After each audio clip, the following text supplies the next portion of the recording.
네, 찬양대 너무 감사합니다. 감동적이고 제가 지난주에 그 장로 부부 수양회에서도 집회 전에 우리 장로 합창단의 어떤 찬양을 들었는데 우리 지휘자가 또 김광수 장로님이더라고요. 네, 그래서 하여튼 매번 그 찬양의 기도가 함께 올라갈 때마다 큰 용기가 힘이 되었습니다. 우리 영화학원교회 주말 부흥회 또 장로 부부 수양회까지 잘 마치고 돌아왔는데 기도해 주신 모든 분들께 감사하고요. 이 집회를 다녀오면서 또다시 느끼는 게 뭐냐 그러면 이 성도님들의 기도가 얼마나 큰 힘이 되는지 모릅니다. 가끔씩 이 집회하기 전에 기도의 문자를 받는데 그것이 하나님의 말씀처럼 아주 용기가 될 때가 있어요.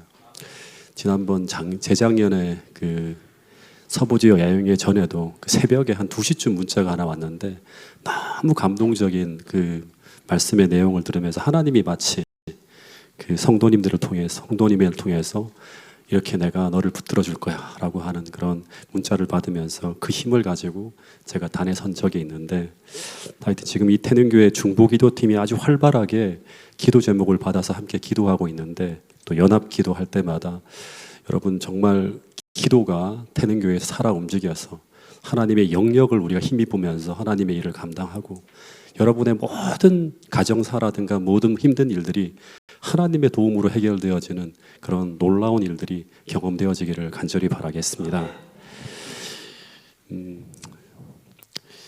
오늘 믿음으로 상식의 지경을 넘어가라는 주제로 이 남은 무리의 특징에 대한 부분들을 조금 설명하려고 하는데요.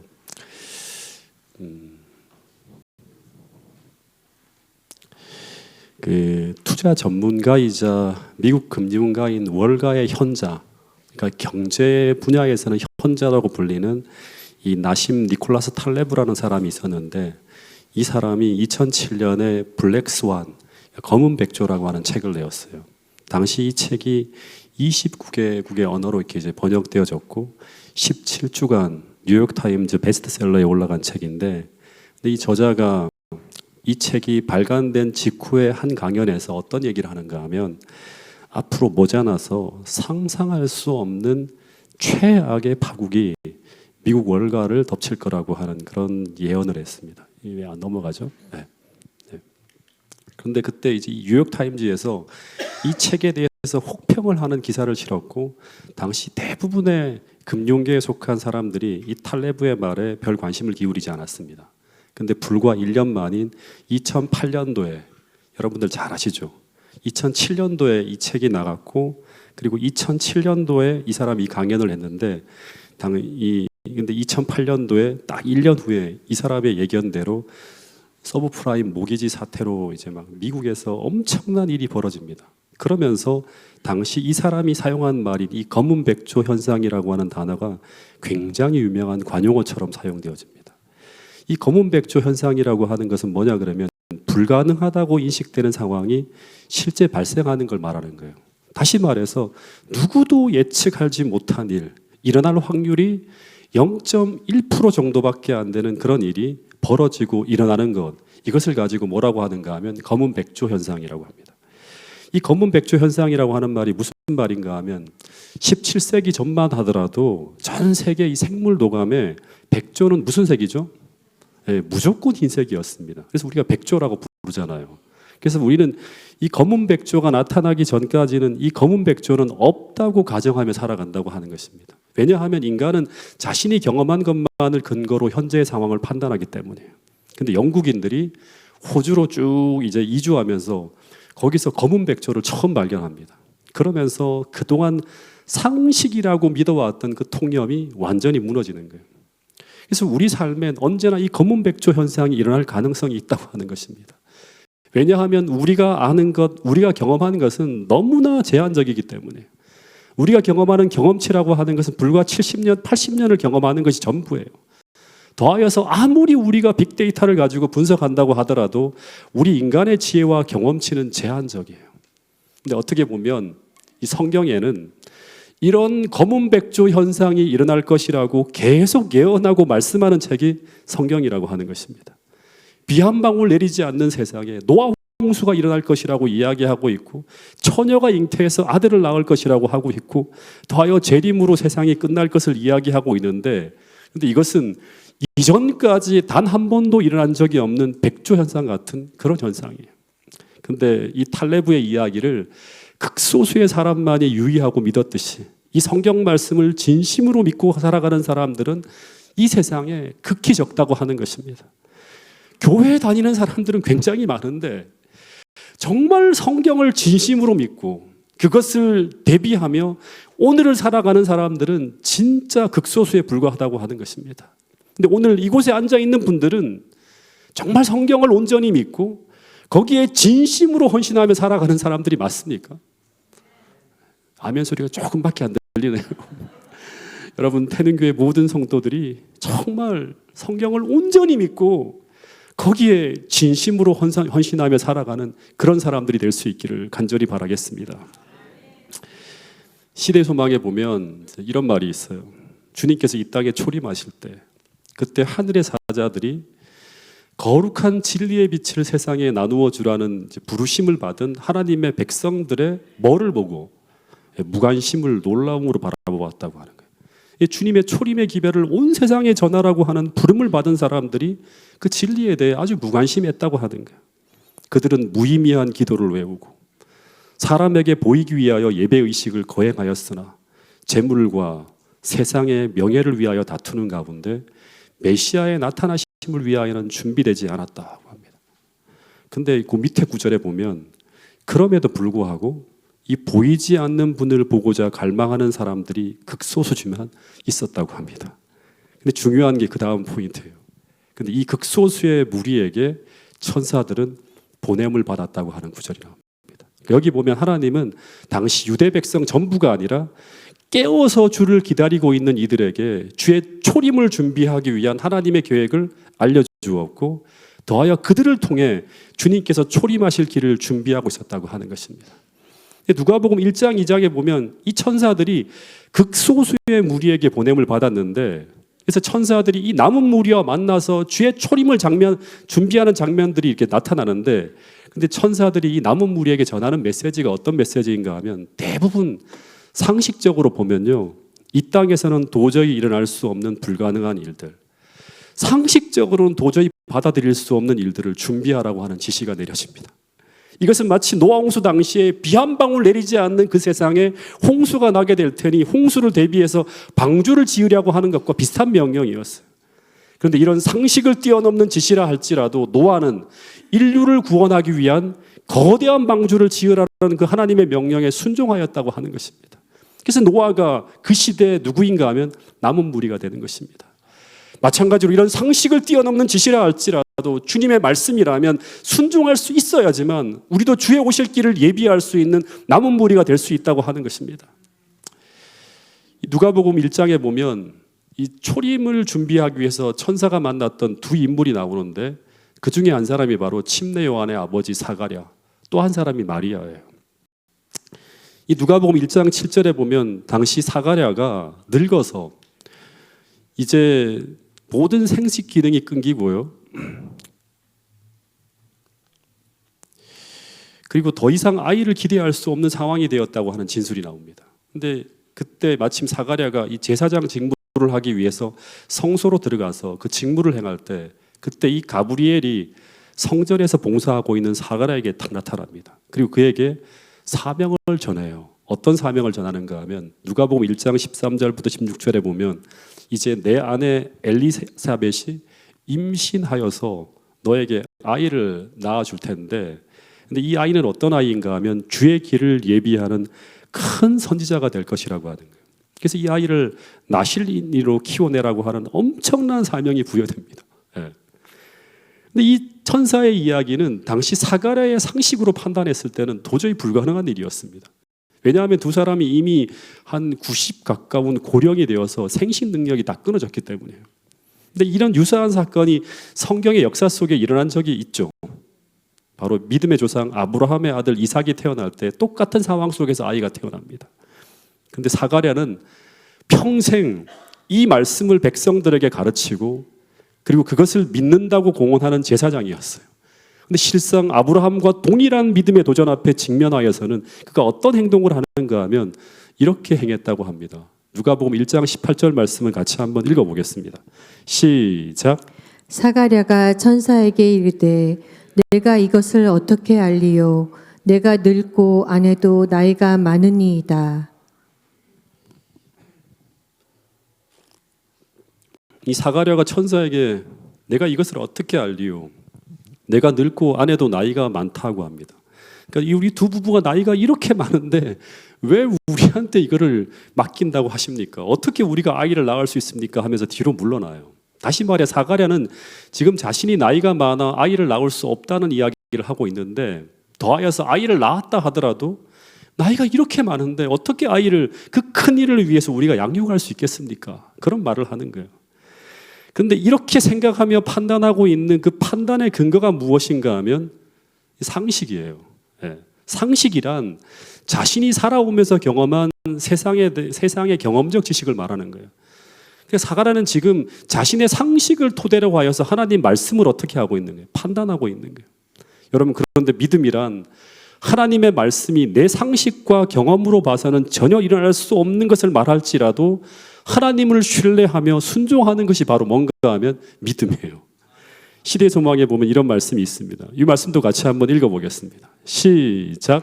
사가랴는 아브라함이 약속하신 분께서 미쁘시다는 것을 믿었기 때문에 그의 노년에 어떻게 한 아들이 주어졌는지를 잘 알고 있었다.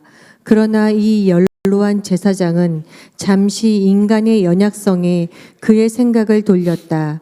그는 하나님께서는 자신이 약속하신 것을 이루실 수 있는 능력을 갖고 계시다는 것을 잊어버렸다. 근데 성경에 보면 똑같은 패턴이 계속 반복되는 걸 볼 수 있습니다. 이런 모습이 출애굽기 3장 4장에도 나오죠. 모세도 처음 하나님을 통해서 출애굽 운동을 일으키라고 하는 엄청난 사명을 받는 순간 이런 유사한 반응을 보입니다. 내가 나이가 이렇게 많은데 어떻게 그 일을 하지? 그래서 이 모세도 사가랴처럼 자신의 처지를 바라보면서 하나님 할 만한 자를 불러서세요 하면서 뒤로 물러나며 주저하는 모습을 보게 돼요. 그리고 출애굽기 3장, 4장 두 장에 걸쳐서 하나님이 모세를 설득하는 긴 대화가 이제 나오는 걸 보게 됩니다. 마찬가지로 이 가브리엘이 이제 사가랴의 이런 예상치 못한 반응에 그를 이해시키고 그를 설득하기 위해서 가브리엘과 장시간, 사가랴와 장시간 대화하는 그런 똑같은 일이 벌어집니다. 근데 여러분 제가 태능교회에서 2번 직원 선거를 했는데요. 그때마다 많은 분들이 그 직분을 받을 때 대부분 이런 반응을 보입니다. 그래서 제가 그분들을 설득하는 일을 하는데 근데 재미있는 것은 우리 하나님도 이렇게 하시는 것을 보면서 제가 한참을 웃었어요. 네. 여러분 우리가 생각할 때는 이 모세나 사가랴의 이런 반응이 별로 이상하지 않습니다. 왜냐하면 우리도 대부분 같은 상황에서 같은 모습을 보이고 있기 때문이에요. 그런데 가브리엘 천사가 볼 때 이 모습은 너무나 이해가 안 되는 모습이에요. 왜냐하면 천지를 창조하신 전능하신 분이 이제 이런 계획을 가지고 이제 너를 쓰시려 하신다고 하는데 그들은 지금 뭐라고 하는가 하면 나의 상식으로는 그것이 불가능하다고 하고 있는 거예요. 어떻게 나 같은 사람을 통해서 그런 일을 할 수 있다고 하는 말인가 이런 말을 하는 거예요. 그래서 이런 고령의 나이에 이제 죽을 나이가 다 되었는데 내 힘으로는 나의 능력으로는 그 일을 감당할 수 없다고 하는 거예요. 내 힘으로 하려고 하니까 감당이 안 되고 질려버리는 거예요. 근데 문제는 이렇게 되면 하나님의 사업이 그곳에서 멈추어 버린다고 하는 거예요. 왜냐하면 하나님의 사업은 언제나 이런 상식을 뛰어넘는 하나님의 요구에 믿음을 가지고 순종하는 사람을 통해서 전개되어지는 것이기 때문이라고 하는 거예요. 여러분 홍해가 갈라지는 것 단 한 번도 역사상 일어난 적이 없는 일이었어요. 비가 오지 않는 세상에 방주를 지어 홍수를 대비하는 것 이것이 어디 그 시대 사람들에게 상식적으로 이해될 수 있는 일입니까? 그런데 그것이 이해되지 않더라도 오직 단 하나 그것이 하나님이 주신 명령이기 때문에 그 말씀을 믿음으로 받아들이고 홍해로 들어가고 비 한 방울 나지 않는 시대에 방주를 짓는 그런 믿음을 가지고 헌신하는 주의 종들을 통해서 하나님의 역사는 이루어졌다고 하는 것을 우리 모두가 기억해야 된다고 하는 사실입니다. 근데 이런 믿음을 가진 사람들을 우리는 뭐라고 부르는가 하면 그 시대의 나무물이라고 부르는 거예요. 근데 오늘 태능교회 모든 성도님들에게는 이런 믿음이 있나요? 예, 한 분만이 아멘 하셨어요. 사무엘 17장에 보면 블레셋이 쳐들어왔을 때 골리앗이 등장합니다. 근데 이 골리앗이 하나님을 모독하면서 40일 동안 하나님을 모독하며 시위를 벌이고 있는데 하나님의 백성들이 다 믿음을 잃어버리고 머리를 숙이고 있었어요. 근데 언제까지 머리를 숙이고 있었는가 하면 하나님의 남은 무리인 누가 나타날 때까지? 다윗이 나타날 때까지입니다. 하나님은 다윗이 등장하기 전이라도 직접 골리앗을 쓰러뜨리고 직접 블레셋을 무너뜨릴 능력을 가지고 있었습니다. 그러나 하나님은 그렇게 하지 않고 믿음을 가진 사람이 등장하기까지 기다리는 걸 볼 수 있습니다. 그리고 그 믿음의 사람이 나타났을 때 하나님은 그 사람을 통해입니다. 그 사람을 통해서 하나님의 능력을 나타내시고 하나님의 구원의 역사를 이루시는 것을 우리는 보게 됩니다. 출애굽 당시 모세도 마찬가지였죠. 모세라는 인물이 준비될 때까지 하나님의 백성들은 고통을 당하고 있었지만 80년 동안 출애굽의 역사는 일어나지 않고 있었습니다. 그런데 언제 출애굽의 역사가 펼쳐지는가? 모세라는 사람이 등장했을 때입니다. 즉 출애굽의 역사는 하나님의 놀라운 계획이 제시될 때 그 믿음을 가지고 순종할 수 있는 그 믿음을 가진 사람인 모세가 등장하기까지 일어나지 않고 있었다고 하는 사실입니다. 여러분 마찬가지로 오늘 이 시대에도 주께서 재림하시기 전 하나님께서는 당신의 놀라운 계획을 펼쳐가려고 하실 때 그 계획에 전적인 믿음을 가지고 순종할 수 있는 그런 믿음을 가진 남은 무리들이 존재하지 않는다면, 그런 교회가 세워지지 않는다면 하나님의 계획은 지체될 수도 있다고 하는 사실을 기억할 수 있게 되기를 간절히 바라겠습니다. 재림 전 오늘 이 시대에 여호와의 길을 준비하는 그 역사적 소명을 가진 남은 무리가 믿음으로 준비되어지는 것은 주님께서 재림하시기에 앞서 준비되어져야 될 가장 중요한 일이라고 하는 사실을 우리 모두가 기억할 수 있게 되기를 간절히 바라겠습니다. 여러분, 주님이 다시 오심을 정말로 여러분들은 기다리고 있나요? 네.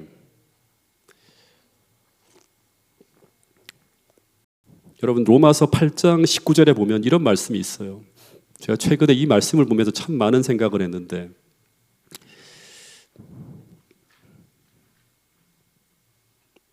여기 보면 피조물이 고대하는 바는 이 교회를 다니는 사람이 아니라 진짜 하나님의 아들들이 나타나는 것을 고대한다고 합니다.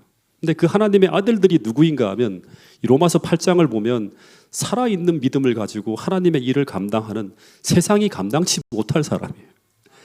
그들은 그 어떤 도전과 시험 속에서도 참 믿음을 통해서 우리를 사랑하시는 이로 말미암아 하나님이 맡겨주신 그 모든 사명을 어떻게 이긴다?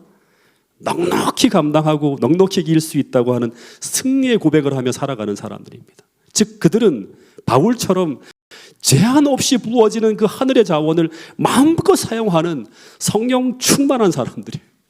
제가 꿈꾸는 삶, 태능교회 모든 성도들이 이런 로마서 8장의 고백이 나의 고백이 될 수 있다고 하는 그런 믿음을 우리가 배우고 그런 믿음을 활용하고 살아가는 그런 사람들로 거듭날 수 있게 되기를 간절히 바라겠습니다. 즉 전쟁터 같은 우리 일상의 삶이 늘 믿음을 배우고 믿음을 활용하는 가운데서 나와 주님이 믿음으로 생생하게 연결되어져 있다고 하는 것을 체험하는 살아있는 믿음의 교육 현장이 여러분들의 삶이 되어야 된다고 하는 사실입니다. 왜냐하면 각시대 대쟁투 622페이지에 보면 이런 말씀이 있어요. 이 말씀을 같이 한번 읽어보겠습니다. 시작. 지금 믿음을 조금밖에 활용하지 않는 자들은 사단의 기만의 권세와 양심을 억압하는 나라의 법령에 굴복될 위험이 가장 많다. 지금 믿음을 조금밖에 활용하지 않는 자들은, 그러니까 활용해야 돼요. 사단의 기만의 권세와 양심을 억압하는 나라의 법령에 마지막 때 이제 우리에게 주어지는 시험이죠. 그때 굴복될 위험이 가장 많다고 합니다. 증언보감 2권 101페이지에는 믿음이 약한 자들은 위기의 날에 있을 시험에 견디지 못할 것이다. 여러분, 제가 2014년도에 춘천 마라톤을 하고 이제 완주를 하고 제가 찍은 사진이에요. 네. 그때 제 하체는요 어느 정도였는가 하면 이 정도는 아니더라도 네, 굉장히 탄탄했습니다. 아마 민경수 집사님 또 뭐 하여튼 우리 마라톤 건강 마라톤 동호회를 하시는 분들 아마 저 정도 되는 분이 계실 것 같아요. 근데 이런 근육을 소유하게 된 비결은 뭐냐 그러면 당시 제가 일주일에 최소 10km에서 20km 이상을 뛰었기 때문에요. 어떤 때는 매일 밤 10시만 되면 한강변을 나가서 뛰었어요. 그 추운 겨울에도 그냥 한강변을 가서 뛰었던 기억이 납니다. 더하여 마지막 세 번째 마라톤에 참가할 때는 어떻게 했는가 하면 이 기록 단축을 위해서 운동 거리를 매일 늘리고요. 강도를 더 높였습니다. 저를 지도하던 당시에 목사님이 스쿼트도 하라 그러고 뭐 해서 막 계속 산악도 막 뛰고 하면서 굉장히 하체 근육을 더 강화시키고 더 빠르게 완주할 수 있는 몸으로 이제 근육을 만들었어요. 그리고 기록이 단축돼요. 그러면 조금씩. 근데 2016년 이후에 마라톤을 더 이상 하지 않고 제가 몇 년을 지내고 있었는데, 그래서 저는 어떤 사람이다? 과거 왕년에 42.195km를 3번이나 완주하며 뛰었던 것을 생각하면서 제 하체가 굉장히 탄탄하다고 생각을 했어요. 3년 후에 이제 2019년이죠. 파주에서 서부 지역과 인천 지역 간에 목회자 축구 시합이 있었어요. 근데 막 바쁘다는 핑계로 운동을 전혀 하지 않고 이제 지내다가 이제 축구 시합이 있었는데 이 서부 지역 목사님들이 숫자가 많지 않아서 나도 주전으로 뛰어야 된대요. 당시 지역 목사님들이 제가 서중환 앞에 건강동호회 달리기 마라톤 동호회가 있는데 거기 총무였어요. 제가 나이가 다 많으신데 저 혼자 어려갖고 그걸 맡았는데, 그걸 알고 제가 달리는 것 하나는 넌 잘하니까 똥볼을 차지만 저보고 왼쪽 윙백을 풀백을 맡으라고 하는 거예요. 근데 놀라운 것은 제가 42.195km를 3번이나 완주한 사람인 제가 한 10분도 못 뛰고요. 숨을 헐떡거리며 지쳐갖고 그라운드에 막 주저앉는 거예요. 그때마다 선배 목사님들이 자네 마라톤 한 사람 맞죠? 그래서 자꾸 핀잔을 주는 거예요. 그래서 제가 그래도 왕년에 제가 마라톤을 한 사람이라는 생각으로 죽기 살기로 뛰었습니다. 그러다 어떤 일이 벌어졌는가 하면 갑자기 막 목사님이 이제 뚫고 나가는 걸 막으려고 막 달리는데 종아리에 뭔가 고무줄이 탁 끊어지는 것처럼 팅 하는 느낌이 종아리에 온 거예요. 그리고 갑자기 뛸 수가 없을 정도로 종아리가 아파서 바로 병원에 실려갔는데, 병원에서 검사를 해보니까 이 종아리 근육이 파열되었다고 하는데, 그때 의사 선생님이 말씀하시기를 보통 이런 일이 벌어지는 것은 40대나 50대 운동을 전혀 안 하던 사람들이 자녀들하고 운동회를 할 때 나가서 막 달리기를 하다가 이런 일이 많이 벌어져서 온다고 하는 거예요. 그래서 기부스를 하고 설교를 하고 그랬던 일이 기억이 납니다. 즉 아무리 과거 마라톤을 하고 심지어 철인 3종을 했다고 하더라도 오늘 내가 그만큼의 강도를 가지고 그 근육을 매일 활용하지 않으면, 사용하지 않으면 근육을 어떻게 된다? 금방 약해진다고 하는 거예요. 근데 이것은 영적인 부분에서도 마찬가지예요. 많은 분들이 과거에 어떤 위대한 믿음의 경험을 했고 어떤 위대한 체험을 했다고 하는데, 이런 무용담처럼 많은 이야기들을 하는 사람들이 있는데, 그런데 그분들이 대부분 어떤 착각을 하는가 하면 현재도 그 믿음을 가지고 있다고 하는 착각을 한다고 하는 거예요. 근데 왕년에 우리가 어떤 경험을 했던지 간에 오늘 현재 내가 그 믿음을 활용하며 현재를 살아가지 않고 있다면 우리의 믿음은 분명히 약해져 있거나 아니면 전혀 사용할 수 없는 죽은 믿음일 가능성이 분명히 있다고 하는 것입니다. 다시 말해서 하나님의 불편한 요구에 작은 것 하나도 순종하지 못하는 그런 연약한 믿음일 수 있다고 하는 것입니다. 여러분, 다시 말합니다. 믿음은 그냥 성경을 열심히 보고 그 말씀을 내가 믿는다고 말하고 내가 고백한다고 해서 믿음이 자라나는 것이 아닙니다. 믿음이란 오늘 내가 살아가는 이 현실 속에서 내가 믿는 그 믿음을 끊임없이 삶의 현장에 적용하며 활용해야지만 그 믿음은 산믿음이 되고 더하여 더 큰 믿음으로 자라난다고 하는 사실을 기억할 수 있게 되기를 간절히 바라겠습니다. 그리고 그 살아있는 믿음을 가지고 우리는 어떻게 하는가 하면 마지막 시대에 주님께서 상상할 수 없는 요구를 우리에게 하신다 하더라도, 어린 양이 어디로 인도하든지 어떤 믿음의 요구를 하신다 할지라도 순종하며 따라갈 수 있는 마지막 시대에 주의 길을 예비하는 남은 무리로 설 수 있다고 하는 사실을 꼭 기억할 수 있게 되기를 간절히 바라겠습니다. 윌리엄 밀러가 1831년에 재림 기별을 전하기 훨씬 전에요. 1818년에 이미 13년 전에 이 2300 주야의 예언이 1844년 즈음에 맞춰진다는 사실을 깨닫게 됩니다. 18년도에 2016년부터 이 사람이 성경을 연구하다가 2년의 연구 끝에 2300 주의 예언이 1843년에 맞춰진다고 하는 결론을 내립니다. 그리고 난 후에 다시금 어떻게 하는가 하면 18년에 깨닫고 난 다음에 5년 동안 자신의 결론을 확증하기 위해서 더 광범위한 예언 연구를 쭉 합니다. 그리고 1822년 9월에 밀러가 이런 기록을 남겨요. 예수 그리스도의 재림이 문 앞에 가까이 이르렀다고 하는 확신을 갖게 되었다고 하는 얘기를 해요. 그런데 이 사람이 그 기별을 전하게 되는 것은 우리가 잘 아는 것처럼 1831년이에요. 그러니까 1816년부터 시작해서 거의 13년 동안, 그리고 1818년 계산부터 하면 거의 8년 가까이 이 사람이 2022년부터 하면 8년 가까이죠. 기별을 전하지 않고 침묵하며 살아갑니다. 근데 왜 그렇게 했을까요? 이 13년 동안 지체하는 것이 하나님의 뜻이었을까요? 밀러의 자서전을 쭉 읽어보면 이 윌리엄 밀러가 진리를 깨달은 그 시점부터 하나님께서는 윌리엄 밀러에게 기별을 전하라고 막 호소합니다. 심지어 1826년도에는 밀러의 꿈에 직접적으로 나타나서 이 기별을 속히 전하라고 막 지시하셨을 정도로 계속적으로 이제 밀러를 압박합니다. 근데 그럼에도 불구하고 밀러가 순종하지 못해요. 다시 말해서 하나님은 1831년부터 재림운동이 일어나기를 바라신 것이 아니라 그 이전부터 이 밀러의 순종을 통해서 이 진리가 전해지기를 바랬습니다. 그러나 밀러는 이 하나님의 계획에 순종하지 못하고 13년이나 지체했는데 그 이유가 무엇 때문인가 하면 첫 번째는 뭐냐 그러면 자신이 목사가 아닌 이 사람의 직업이 뭐죠? 농부예요. 그러니까 일개 농부인 자신이 이 진리를 전했을 때 누가 내 이야기를 신뢰하며 들어주겠는가 하는 그 생각 때문에 나서지 못합니다. 두 번째는 이 밀러는 성격이 어떤 성격이냐 그러면 저처럼 내성적이에요. 굉장히 조용하고 내성적인 성격이고 더하여서 설교적 달란트가 없었기 때문에 그러니까 이 사람이 설교하는 건 아주 조용하게 설교를 한대요. 그래서 잘못하면 다 잘 수 있어요.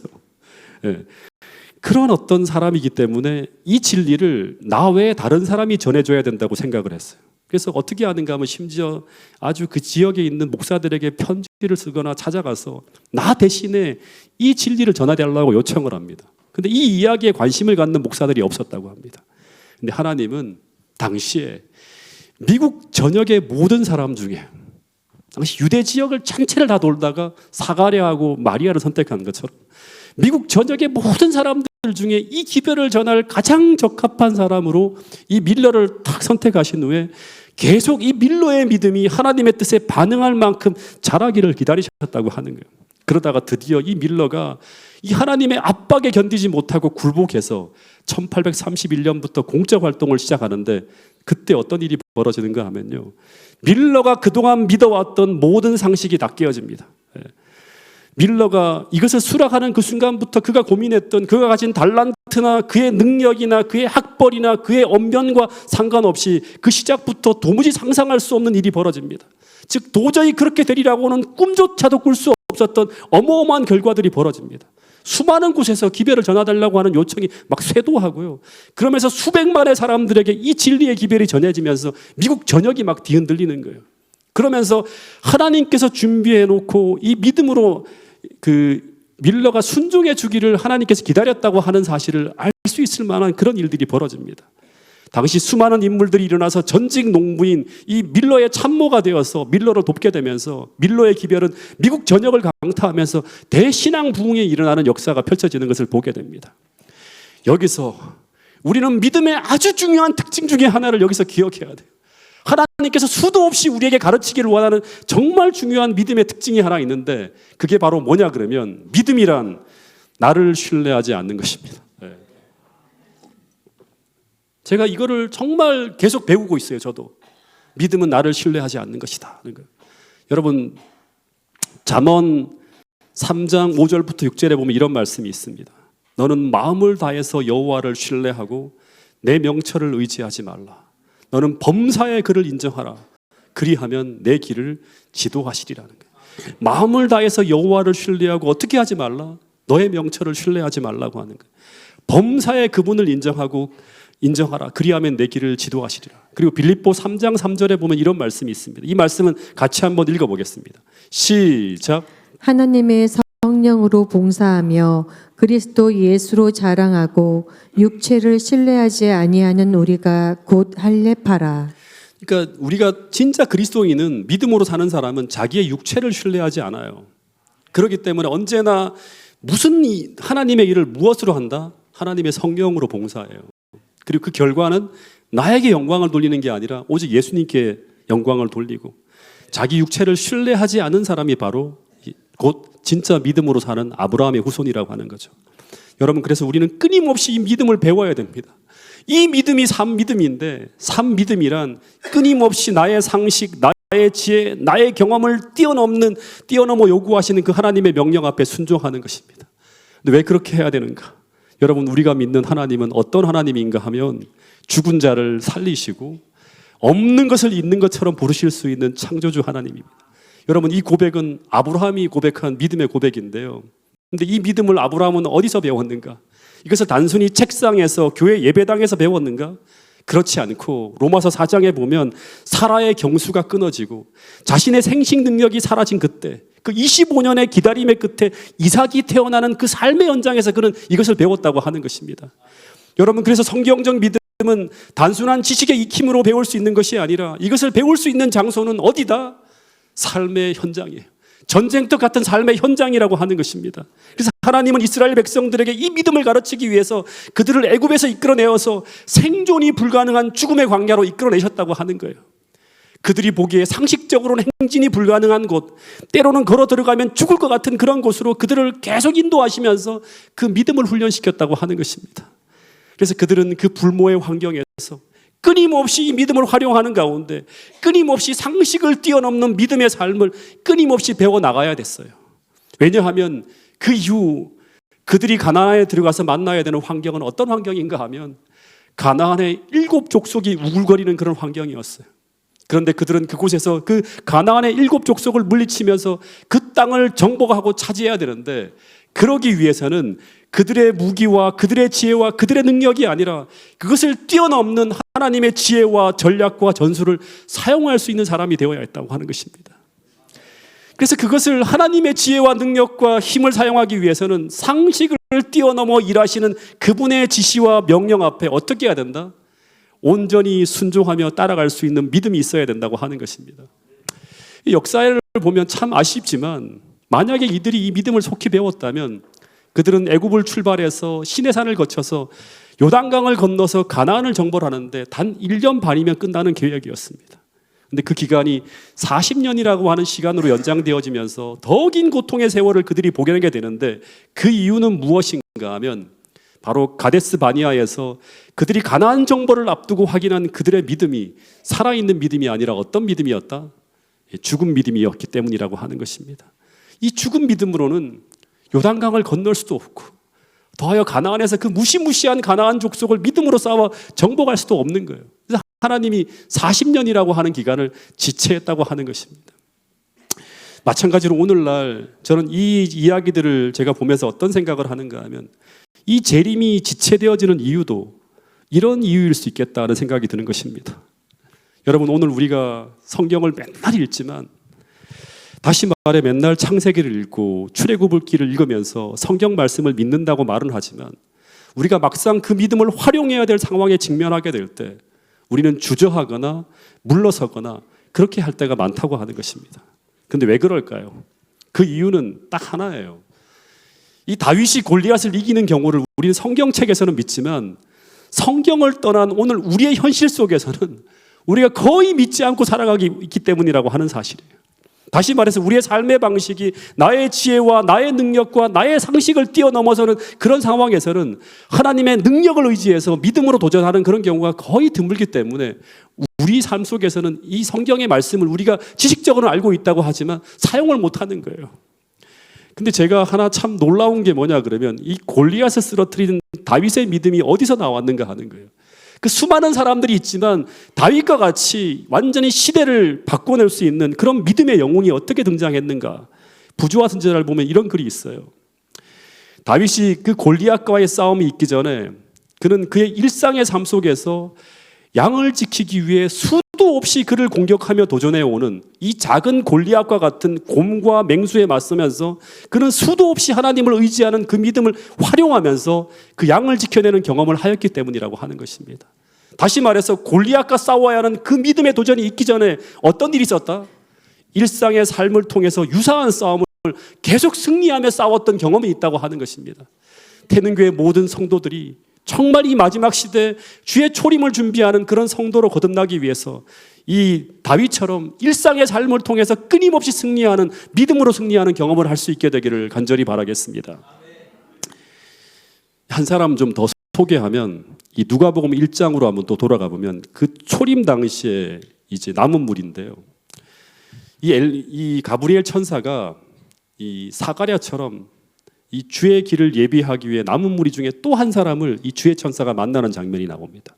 그 사람이 바로 누구인가 하면 마리아였는데, 이 마리아에게 이 가브리엘 천사가 어떤 이야기를 전하는가 하면, 이 누가복음 1장 30절부터 보면, 너가 비록 남자를 낳지 못하는 처녀이지만 너는 성령을 통해 아이를 갖게 될 것이라고 하는 말씀을 전합니다.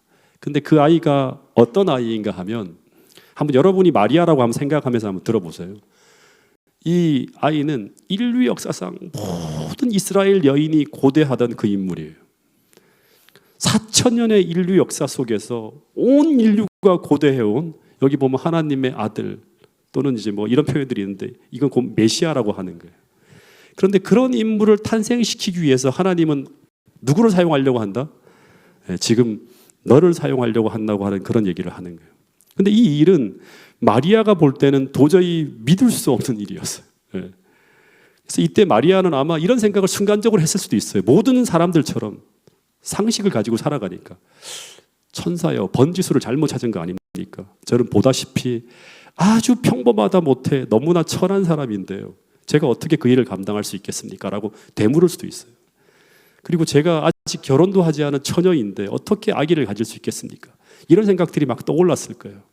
그래서 그 순간 마리아가 어떤 질문을 하는가 하면, 천사님, 저는 처녀인데 불가능한 그 일이 어떻게 제게 이루어질 수 있을까요? 라고 하고 묻는데, 그때 이 천사가 이런 대답을 합니다. 자, 이 말씀은 같이 한번 읽어보겠습니다. 누가복음 1장 35절부터 37절 말씀입니다. 시작.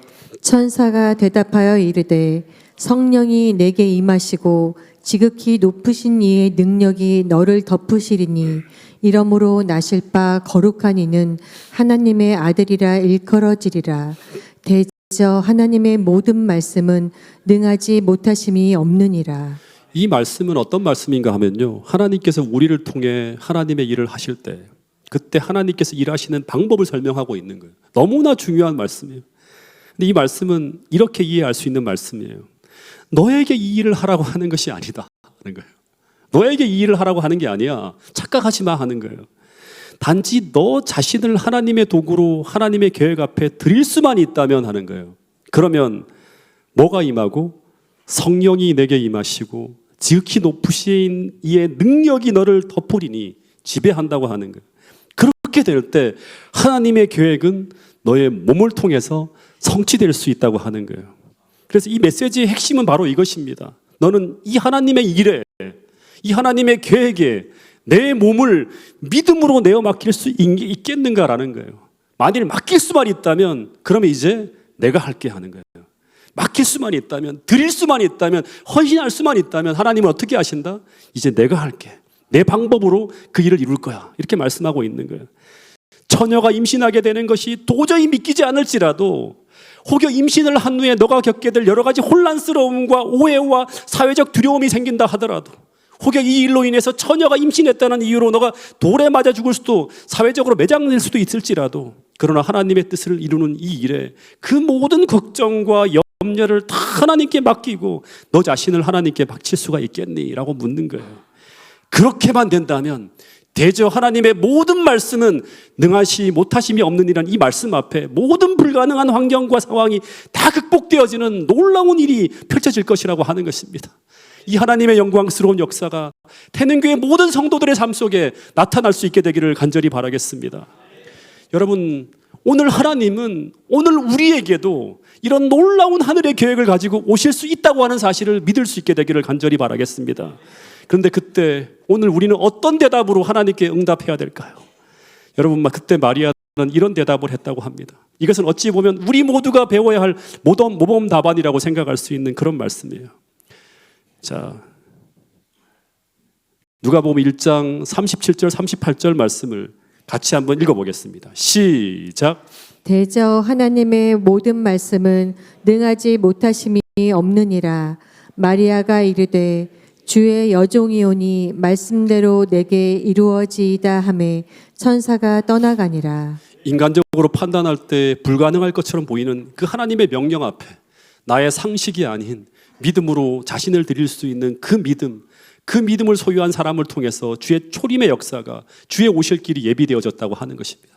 마찬가지로 주의 재림의 길도 동일한 믿음을 가진 사람들을 하나님은 사용할 것이라고 하는 것입니다. 여러분, 제가 이런 설교를 하게 된 이유는 성경과 예언의 선물을 보면 마지막 시대 하나님의 사업이 전개되어지는 양상을 보면 하나님은 이 똑같은 방법으로 사업을 전개하실 것이라고 하는 거예요. 즉 대부분 인간의 생각과 상식을 뛰어넘는 방법으로 하나님이 마지막 사업을 마무리할 것이라고 하는 말씀들이 다 나와요. 목사와 복음사역자에게 보내는 권명 305페이지에 읽어보면 그대에게 말하건대 주께서는 이 마지막 사업에서 통상적인 방법과는 매우 다른 방법으로, 그러니까 우리가 지금 계획하고 하는 이런 방법이 아니라 이걸 뛰어넘는 거예요. 인간적인 방법과는 완전히 다른 방법으로 일하실 것이라고 하는 거예요.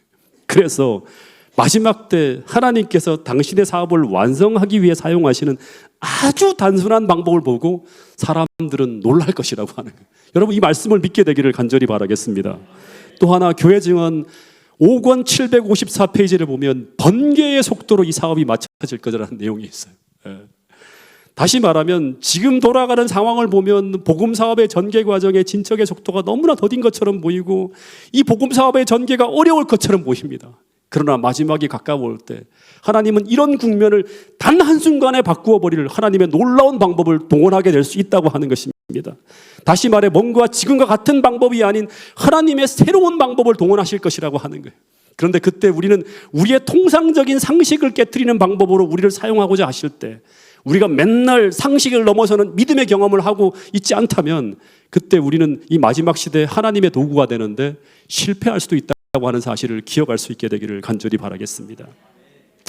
마지막 예화를 좀 하나 더 말씀을 드릴 텐데요. 재림교회 첫 번째 출판물이 나올 때 이야기입니다. 이 하나님은 이 재림 성도들에게 교회를 세우기도 전에 뭐부터 먼저 세우라고 했는가 하면 이 출판소를 지어서 출판물을 제작해서 배포하라고 하는 이 계시를 엘렌 화이트에게 전달합니다.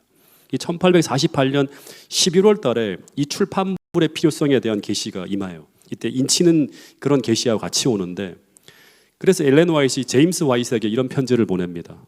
당신은 작은 인쇄물을 프린트해서 사람들에게 뿌려야 합니다. 근데 이 사업은 처음에는 아주 미미하게 시작될 것이지만 나중에는 빛의 물결처럼 전 세계 모든 것에 분명하게 퍼질 것이라고 하는 편지를 보냅니다.